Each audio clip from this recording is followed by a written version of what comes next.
Баршаңызға қайырлы күн. Сіздермен бүгін Гүлнұр сіздерге өте керемет бір жасағаннан ақ дайын болатын дәмі де ерекше пончики жасап көрсетемін. Жасалу жолы өте оңай, қарапайым ғана заттардан тұрады. Міндетті түрде жасап, отбасыларыңызды қуантыңыздар. Алдымен бізге жасалу жолына құрғақ ыдысымызға 3 жұмыртқа, қоюлатылған сүт, қопсытқыш, жарты шай қасық тұз және ұнымыз керек болады.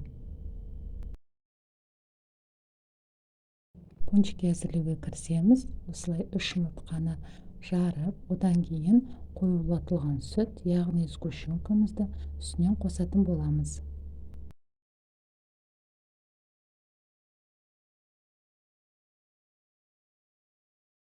Қоспаны араластырып, одан кейін тұзымызды қосып шайқаймыз.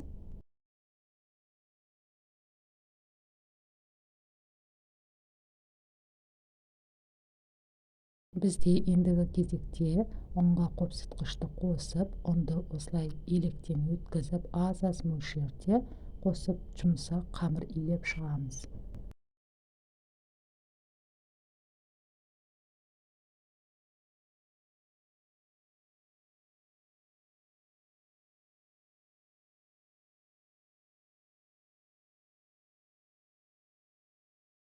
Ұнды көп сеуіп керек емес, өйткені өзіне керегінше ғана алады. Жұмсақ, қолға жағымды қамыр илейміз. Дайын болған қамырымызды аздаған мөлшерде ұнды сеуіп, орташа қалыңдықта жаятын боламыз.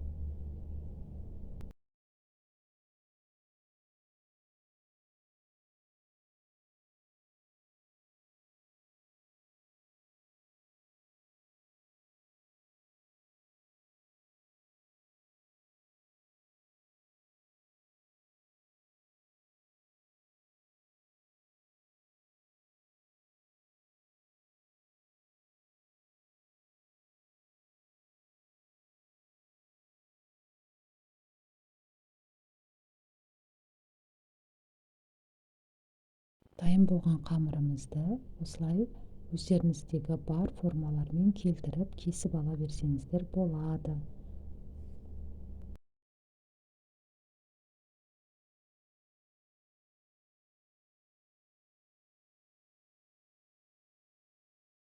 Барлық қамырымызды қалдырмай, осылай мен өзіме ыңғайлы формада кесіп алдым. Қызып тұрған майда екі жағын қуырып бастаймын.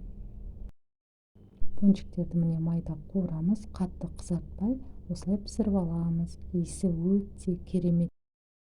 Дайын болған пончиктерді өздеріңізше әсемдесеңіздер болады. Мендегі бар шоколад, кокосовый стружка және де ұнтақтарды пайдаланып, мен барынша өзім әдемілеуге кірістім.